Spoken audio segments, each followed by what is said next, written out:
পুরুলিয়ার মানবাজার বিধানসভা কেন্দ্র রাজ্যের রাজনৈতিক মানচিত্রে হয়তো সবথেকে আলোচিত কেন্দ্রগুলির মধ্যে পড়ে না, কিন্তু নির্বাচনের মুখে এই অঞ্চল এখন রাজনৈতিকভাবে অত্যন্ত গুরুত্বপূর্ণ।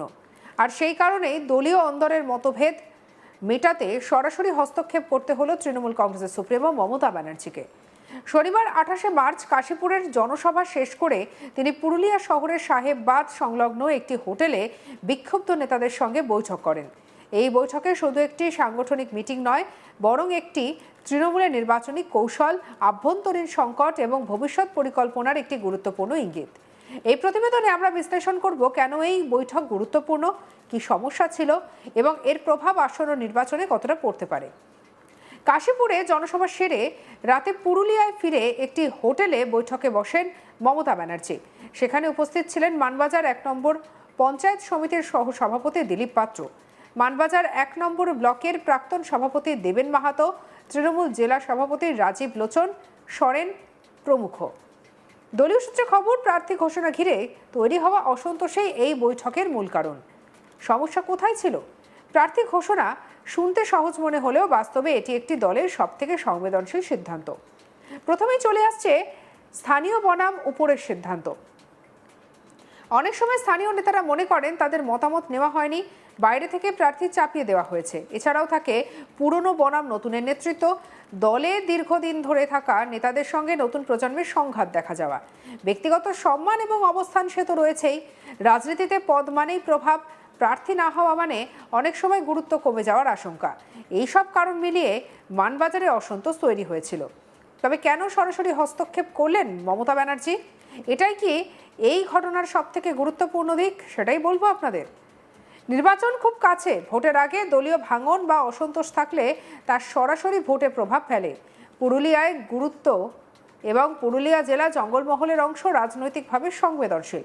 অতীতে ক্ষমতার পালাবদলও দেখেছে এই জেলা। তবে সবকিছুর মধ্যে চলে আসছে ড্যামেজ কন্ট্রোল। এই বৈঠক মূলত একটি ক্ষতি নিয়ন্ত্রণের চেষ্টা। বৈঠক শেষে নেতারা জানিয়েছেন, দিদি স্পষ্ট বলেছেন বিজেপিকে হারাতে সবাইকে একসঙ্গে কাজ করতে হবে। এই বার্তাটি খুব তাৎপর্যপূর্ণ। এর মধ্যে লুকিয়ে আছে দলের ঐক্যের উপরে জোর, ব্যক্তিগত ক্ষোভ ভুলে যাওয়ার আহ্বান, মূল লড়াই বিজেপির বিরুদ্ধে। আর এই বার্তা তৃণমূলের কৌশল, ঐক্য না থাকলে জয় কঠিন। এই নিয়ে পঞ্চায়েত সমিতির সহ সভাপতি দিলীপ পাত্র কি বলছেন শুনব। আমরা তৃণমূল কংগ্রেস করছি 98 সাল থেকে, এবং দিদিও সেটা বললেন যে তোমরা তো অনেক পুরনো কর্মী এবং তোমাদেরকে সম্মান দেই নাই। ঠিক আছে, সেটা আমি দেখছি, তোমরা কাজ করো, এটাই বলি। আপনারা কি সিদ্ধান্ত নিলেন? সিদ্ধান্ত কি, আমাদের মানে দলের যে শীর্ষ নেত্রী, মানে দলনেত্রী যে, তার কথাটা তো আমরা অমান্য করতে পারবো না। আমরা কাজ করবো। এবার আপনারা কত ভোটে জয়লাভ করবেন মানবাজার বিধানসভা থেকে আশা করছেন? মানবাজার বিধানসভা মানে সবসময় তো তৃণমূলের লিড থাকে, এবারেও ভালো ফল হবে। অন্যদিকে জেলা সহ সভাপতি দেবেন্দ্রনাথ মাহাতো কি বলছেন শুনব।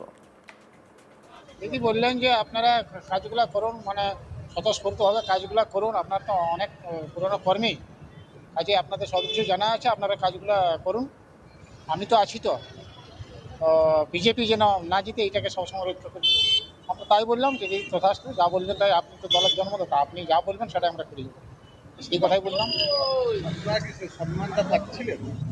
আমাদের একটু তো ঘাটতি ছিল, সেই জন্যই তো আমরা এসেছিলাম আর কি, বা দিদি ডেকেছিলেন আর কি। তো দিদি বলেছেন এরপর আমাদের আর কোনো সম্মানের দরকার নেই। দিদি যেটা বলেছেন আমরা দিদির কথাই একমত সব। কাজেই আমরা কাল থেকে ফুল ফেজে কাজে নেমে। তৃণমূল কংগ্রেস গত কয়েক বছরে বুঝেছে শুধু উন্নয়ন এবং জনপ্রিয়তায় যথেষ্ট নয়, সংগঠনও শক্তিশালী করতে হবে। প্রথমত বুথ স্তরে ঐক্য বজায় রাখতে হবে। যদি কর্মীরা বিভক্ত থাকে, নেতাদের মধ্যে দ্বন্দ্ব থাকে, তাহলে ভোটের দিনে তার প্রভাব একটা পড়বে। বিদ্রোহীদের ভূমিকা এক্ষেত্রে গুরুত্বপূর্ণ। অনেক সময় বিক্ষুব্ধ নেতারা নিরপেক্ষ থাকেন বা গোপনে বিরোধী দলকে সাহায্য করেন, এটি একটি বড় বিপদ। দিলীপ পাত্র এবং দেবেন মাহাতো দুজনেই এলাকার গুরুত্বপূর্ণ নেতা। তাদের অসন্তোষ মানে একটা বড় অংশের কর্মী অসন্তুষ্ট, গ্রাউন্ড লেভেলের সমস্যা তৈরি। তাই তাদের সঙ্গে সরাসরি কথা বলা ছিল অত্যন্ত জরুরি। অন্যদিকে জেলা তৃণমূলের সভাপতি রাজীব লোচন সোরেনের উপস্থিতি দেখা যায় এই সমস্যা শুধু ব্লক স্তরেই নয়, জেলা স্তরেও গুরুত্ব পাচ্ছে। কি বলছেন রাজীব লোচন সোরেন, শুনব।